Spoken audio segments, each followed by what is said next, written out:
The issue, if I may, the issue with the blind trust is that you take, for example, a prime minister who would have the clerk of the Privy Council, which is a political appointment, and their chief of staff, a political appointment, are the overseers of it, and there's no public indication when that screen has been used, and so there wouldn't be a need for a screen if the funds were simply divested and then reinvested by an expert, financial manager. You're right, but it's a pretty simplistic solution, because you imagine you're suggesting that somebody who enters into public service sell all his assets, can increase a great tax liability, obviously, for that year, etc., and only then leave it up to a trustee to deal what's best, what he thinks the trustee thinks is best with the assets. It's something that can be done. I certainly wouldn't recommend it, because I think it would be very much discourage people from entering into public services. It would suggest that,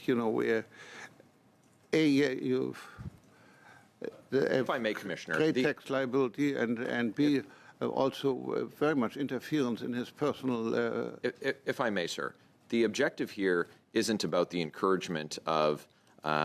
folks to run for office or to avoid tax liability, so much as it is to ensure that Canadians have confidence that the decisions taken by these public office holders are those that are in the best interest of their public, and there can be no appearance of a conflict or no perception that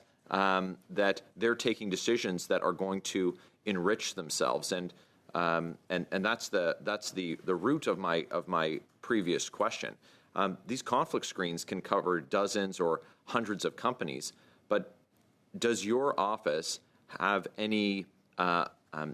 ability to independently verify that the screen is triggered when required, or is it simply up to the political appointees of the designated public office holder to inform you? Let me first of all correct you with your assumption. The Act has specifically sets out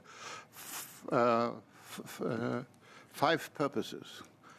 The last 2 are encourage experienced and competent persons to seek and accept public office, facilitate the interchange between private and public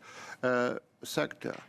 minimize the conflicts between private interests and public duties, and provide resolution of those conflicts. So part of my job is exactly that, making sure that the best people can get into the public service and out with the least conflict of interest.